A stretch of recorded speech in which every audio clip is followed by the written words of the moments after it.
after e4, e5, knight f3, knight c6, and d4, we know we have to take the pawn. Knight takes back, and now we go on with bishop c5 and bishop d3, bishop e3. All stuff we've seen in previous videos. In this video, obviously, we're gonna go through stuff we haven't seen. So let's go through. Okay, queen f6 has to happen, c3, and now queen to g6. And now the move we haven't seen in this case, the only one left to analyze, is knight to d2 with the setup of f3, which is something that we kind of have seen, but not with the knight d2 move, and with different intentions that the white player has. We have to know exactly how to play it. So knight f6 comes now. Now you might recall from previous videos when white plays f3, you have this thematic knight g to e7 move. But here, because white plays knight d2 first, protecting this pawn with the piece rather than protecting it with the pawn, we're going to be applying more pressure over that pawn, because when something is not defended by a pawn but rather by a piece, you have to target it. So here white might play f3, solidifying everything. Okay, before we go through that, let's look at this move, knight to f5 now, releasing an attack on the bishop in c5. So let's quickly analyze this silly line, and then we're gonna go on to we're gonna continue with the video. Bishop takes, you gotta play now, and now obviously taking back here doubles up and isolates these pawns.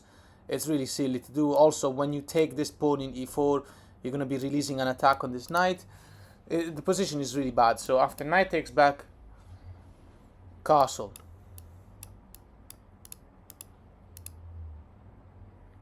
Okay, bishop to d3.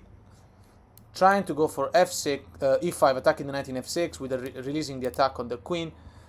This line here, I have met it once and I've decided to show it in this video because it was kind of weird, but it has to be seen. Here you can't play the thematic queen to g2 when the bishop moves. One of the reasons why we play queen to g6 is not only to attack this pawn here in e4, but also to put pressure in g2, as we've seen in previous videos. Make sure you check them out before you watch this one. The knight is defending there. So now the idea is e5. Let's look at this. So black plays d5. This is the move now. It's thematic move. You always want to play d5, right? Remember to always play d5 to finalize the attack on that pawn in e4. So e5, what to do? Okay, take the bishop, which is not defended. White takes our knight. And now the move is d4. This is the best way to continue. Position is only slightly better for black, but it's supposed to be a better endgame. Let's see why. Now, here, we're attacking the knight. White doesn't have this move, pawn takes with an attack on the rook, because we simply play rook e8, pinning the knight, and that means we're going to take it. Now you may argue, okay, well, the pawn can now take in d4. The problem is now you play knight d4, and the king can't castle because of the queen, and you're threatening knight c2 check, and the knight can't take because it's pinned. If the queen takes, then you can just take the queen, the knight remains pinned, and you're going to win a lot of material. And there's no really way to stop that from happening. Now you might argue, rook c1 puts more defense on the square c2, but here the problem is that you now can take in e3 check. Only move is to take, and now check. King has to move, can't block because of the checkmate. And now we finalize the attack with queen to f4 check. King to g1 seems to be stopping everything, but now your development is just over. You're gonna play bishop g4, which allows the attack on the square e2 with the knight, so we're winning the opponent queen at the very least.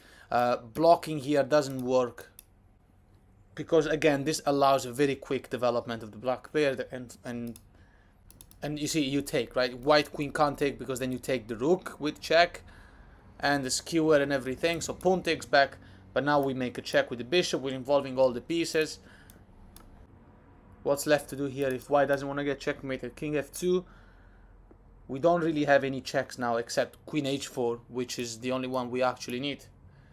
See, queen h4, and even if the king had gone to the g file earlier on, you can still have this check, and then you infiltrate in g2.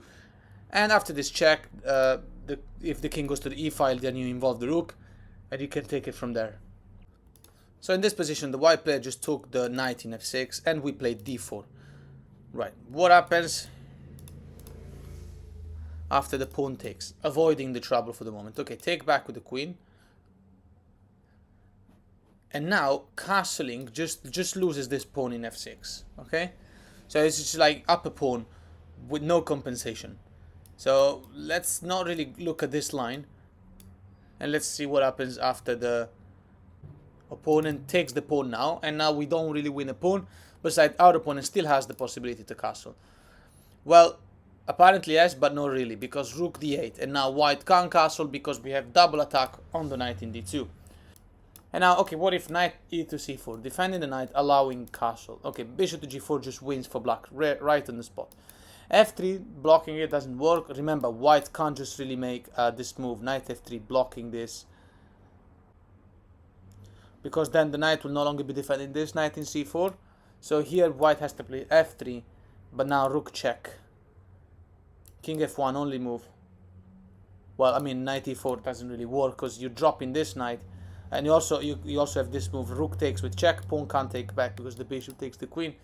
And yeah, so king f1, bishop f5 comes now with the deadly threat of bishop d3, and this is unstoppable.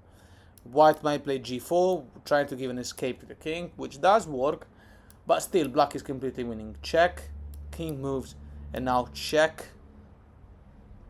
King moves to h3, and now rook a to e8. The threat is queen to f4. Going for this type of attack, queen to h6 is an idea. But also, most importantly, bishop takes knight, because this knight is the defender of f3. So if the knight takes back, then we've got an attack on f3, which is deadly. So let's drop this line, and let's take it from the start. So, okay, the Scotch is happening. Take, bishop c5, bishop e3, queen f6, c3, queen g6, right? Knight to d2 is the move of the day. Knight f6. Okay, now f3. What happens? Did we just mess up, and because of the different reverse order of the moves, now we can't really play the setup we know? No, because this now gives birth to other type of weaknesses. d5 comes anyway. And let's look at this move. Bishop to d3. How do you deal with this? Now, as mentioned in one of the previous videos, this type of structure, when the bishop moves, allows you to take this pawn here in g2. That pawn is not poisoned. And you might argue in this case it looks like it is, because rook g1, but then you're also taking h2. It looks like, you know, white will be happy to give up these 2 pawns for really good development. Look at this rook, you know, the bishop pair in the center. But none of this works, because after that move you give a check, and now white loses the right to castle. However, it's white to move now. So this is the move you're going for, queen h4. So if white plays queen to c2 or any other move, right, you're going to play queen h4. Now you can say, okay, maybe what about queen e2? Doesn't that allow the white player to castle? Because you see, in this position, if white plays queen c2, let me show you the line. Queen h4 check. White can't castle anymore. So you might argue, okay, bishop f2. No, because queen h2, and now white can't castle because we will take the bishop. Okay, knight 2 to b3, the queen is now defending the bishop. Can our opponent castle? No, because now, so what is white going to do? Okay, taking back with the pawn is bad, because bishop d2, and it gives the same problems before. Our opponent loses the right to castle. We should be able to swap everything and keep the material advantage and a better endgame. If instead our opponent takes back with the knight, then okay, now we take in e4, and again our opponent can't castle because we're attacking the bishop. So pawn takes back, knight to g4, and again pressure on this bishop. They're not going to castle. And in this position, even if our opponent had taken back with the bishop, now we don't have the jump in g4 anymore with the knight, so we just castle. And now it looks like white will finally be able to castle alongside and give, you know, look at the development of the white player. It really doesn't look bad, you know. Rooks on open files, both bishops are developed, the game is open, but you know, you're just winning. Queen f4 check, king moves. Swapping queens obviously doesn't make sense. Knight takes, bishop that is no longer, bishop's no longer there, the bishop pair. So after all the swaps, we have a great advantage, as you might notice. Last but not least, in this position, if instead of taking with the pawn or with the knight, white takes with the bishop. Okay, as mentioned, the plan is queen to h4 to deprive our opponent from the possibility to castle. Bishop to f2, take. Take. Okay, and now take again. Here, we're taking with the bishop, just, you know, remember, you're winning, you 2 pawns up after the swaps, so you're winning no matter what. So let's say if black, if white tries to complicate and keep the pieces on the board, which makes sense, check, and after king moves castle, you are easily winning this endgame. The last line we're going to look at, and then we're going to close this video. And I think there's not going to be, I mean, I guess probably like one last video for the Scotch, so that we can do the final chapter. So after c3 here, queen g6, knight d2, knight f6. So f3 comes now, and we no longer have that setup with knight e7, but it doesn't matter. We're going to play d5 no matter what. And we're looking at this move when, we're doing another line now with white plays queen to c2 to put protection over the square. This is one of the most popular moves and one of the strongest moves. White will castle alongside without all the problems that we gave before. However, here's the crazy move to remember. Bishop takes knight. So we gave up the bishop pair. But like if white takes back with the bishop, your best move is to take that as well. So we also took the bishop pair from our opponent. And the whole thing here basically consists of, you see, now obviously we don't want to swap everything. There's no reason for that. Here the whole thing consists of basically trading everything after castling. Let's say castle, our opponent castles, and now the best move is take. We needed to put our king safe before initiating the tradings. The reason is very simple. After knight takes back, obviously the queen can't take back, and the pawn taking back wouldn't make a difference. Crazy enough, you see, our opponent has an isolated pawn here in d4. Here we still take, and now queen takes back is not really convenient because our opponent will still have a pawn isolated. So pawn takes back, you might argue, okay, what's going on here? Our opponent literally has the center. Crazy even more, now the best move according to the engine is c5. Okay, so taking here will allow us to take the pawn on e4. Taking in c5 will allow us to just play bishop to g4 and potentially play the rook to c8, pawn to b6, putting more pressure on that, and it's going to be really dangerous. So d5 is the best move, and now rook to e8. White can't play bishop b5 attacking because rook takes e4 is completely safe to play. And if instead white plays bishop to d3, by the way, this is the best line that white can possibly play. And obviously I've kept it for one of the last videos of this saga, so you understand all the things that white can play wrong and how to punish them. So here the advantage is like -1 or something like that. So in this position, how to deal with this center. The thing about this center, we gave the opponent the center, but it's a center that can't make any progress. Black now plays c4, so this move, this c pawn was gonna go and bother the center no matter what.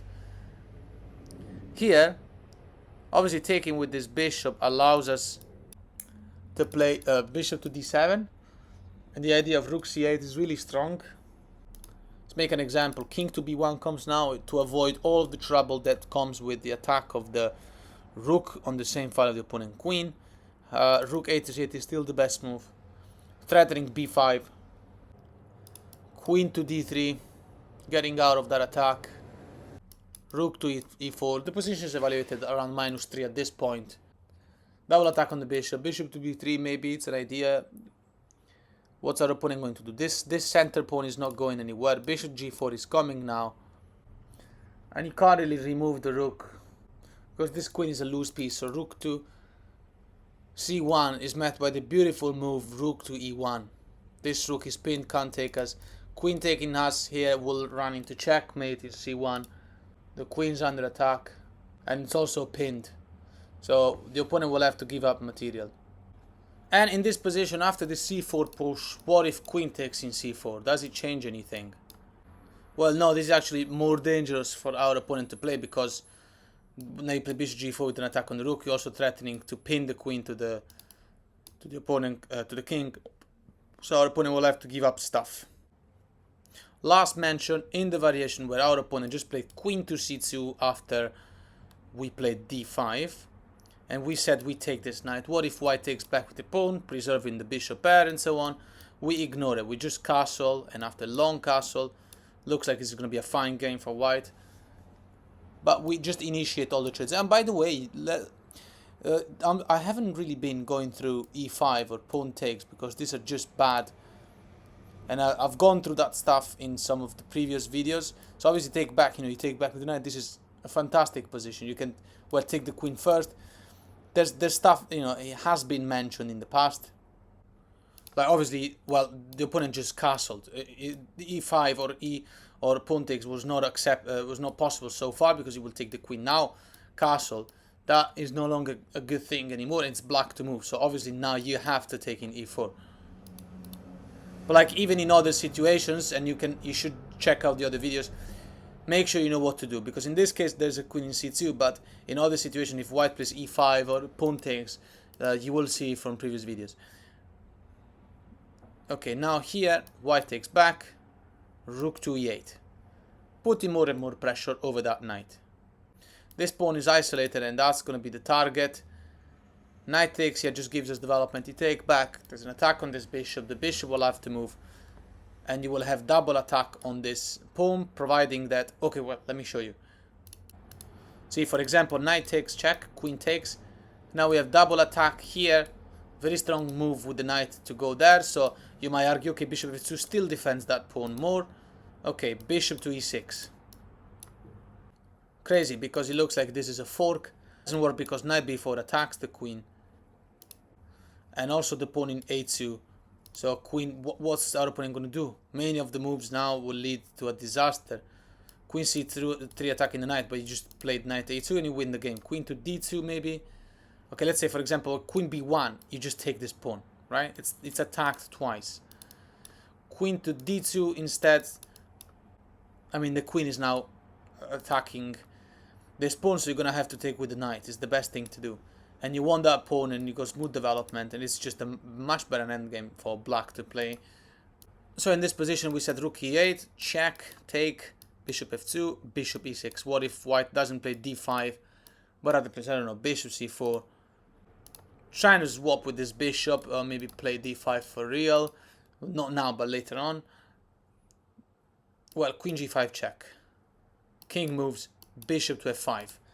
Pins the queen to the king, forcing our opponent to obviously pin something else, like either the bishop or the rook. Let's assume that they will play the bishop. Knight to b4 ends the game. There's this double attack. I mean, yeah, you're gonna win the exchange. It's a fantastic position to play for black. Our king is safe. There are no checks, no Zwischenzug.